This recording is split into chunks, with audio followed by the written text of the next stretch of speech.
Speaker. Call Kevin Haig. Thank you very much, Mr. Speaker. Many New Zealanders look to the Nordic countries as a bit of a role model for how our country could be, and typically look with some longing to countries that offer their citizens high standards of living and egalitarian societies that distribute wealth pretty evenly across their societies.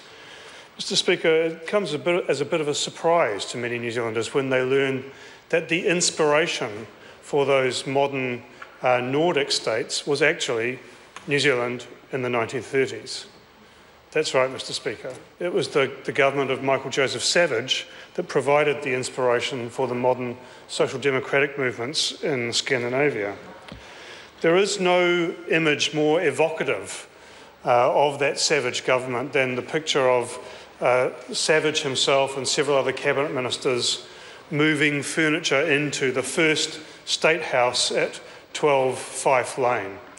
And Savage, of course, talked about his program, not only of housing, but in social welfare and healthcare, as applied Christianity. He said, what is there more important in Christianity than to be our brother's keepers in reality?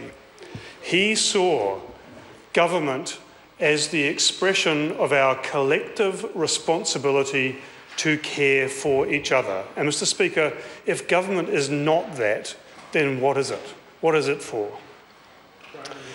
It seems to me, Mr. Speaker, that those basic needs that must be met if we are indeed to care for each other must include warmth and shelter. They must include a right to housing.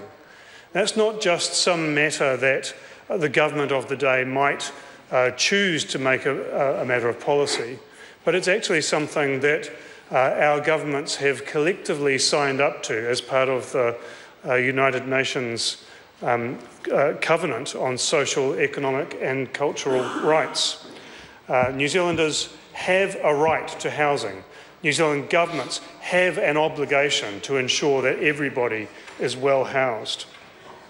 In some ways, Mr. Speaker, this bill may appear on the surface to be somewhat innocuous. There's a particular exception to that I'll come to a little later in this intervention. But Mr. Speaker, the issue here is what this bill stands for, what it's emblematic of. And I have to agree, Mr. Speaker, with the contributions made by Phil Twyford and Annette King to date, that this bill is emblematic of this government's wider housing agenda. Mr. Speaker, a flag is a kind of an emblem. We've got a referendum coming up on the New Zealand flag, and the government right now is running a consultation under the banner of what do you stand for? Well, Mr. Speaker, the emblem that this bill provides for this government, what it says this government stands for, is a return to the neoliberal agenda of the 1980s and 90s. It's a return to the economic philosophies of Hayek and Nozick. It's a return to an agenda of small government and of public choice theory. It's a return to the idea of core functions of the state being stripped away and devolved to the private sector. That's, Mr. Speaker, what's at stake in this bill.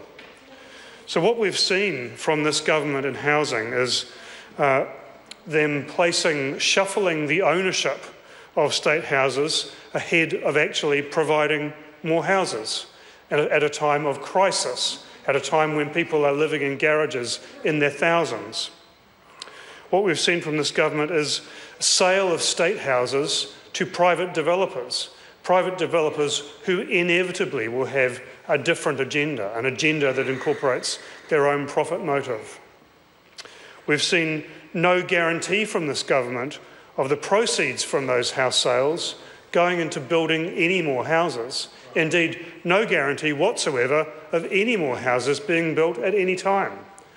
In relation, Mr. Speaker, to the income-related rentals scheme, what we have seen is that scheme, the changes that the government has made to it, have been driven by ideology, an ideological belief that exposing Housing New Zealand to competition from the private sector will somehow increase its efficiency.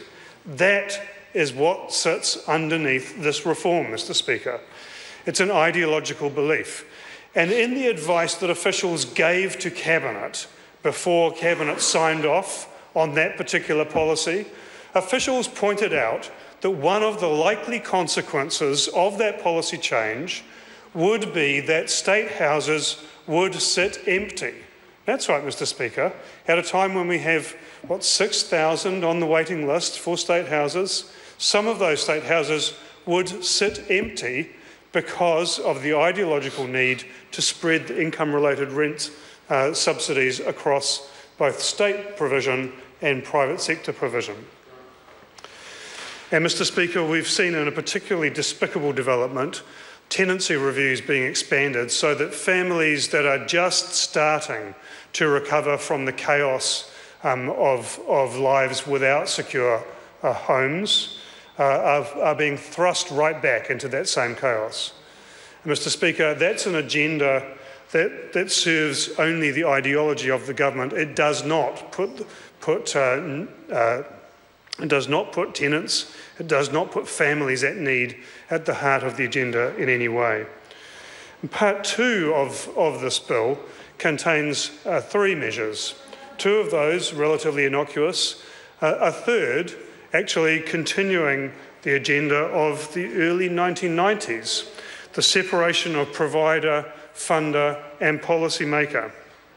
Just as a reminder, Mr. Speaker, to the House of what that separation was all about. That was a policy that was driven by public choice theory, driven by an assumption that the public servants who were involved in those functions would be motivated by their own self-interest. It was a policy driven by a culture of distrust in the public service, a policy driven by the need to create the panopticon in Bentham's ideas, where everybody being observed, everybody in the public service being observed and monitored would somehow result in better outcomes. The counter approach, Mr. Speaker, is for government to instead create a culture of public service, a culture of trust, and to acknowledge that the experience of funding, planning and providing housing might just be a pretty useful start when giving government advice on policy around housing. It's an asset, Mr. Speaker, not a liability. Mr. Speaker, I asked earlier what this government stands for, and this bill and their housing program say it pretty plainly. What the Green Party stands for is a return to those ideas of the Savage government, a return to the idea that everybody is entitled to security. Everybody is entitled to a safe, warm, affordable and secure home. It's a return, Mr. Speaker, to the idea that we can trust our public servants. It's a return, Mr. Speaker, to the idea that the community housing sector has an important role to play. It deserves support. It deserves capital to assist in building housing. It deserves regulatory reform to enable it to contribute more fully. But, Mr. Speaker, that role that the community housing sector can provide should occur in addition to the role that the state itself provides, not as an alternative to it. It's only in the zero-sum game philosophy of this current government that those two have to be alternatives and not joint solutions to a problem that besets this country. I call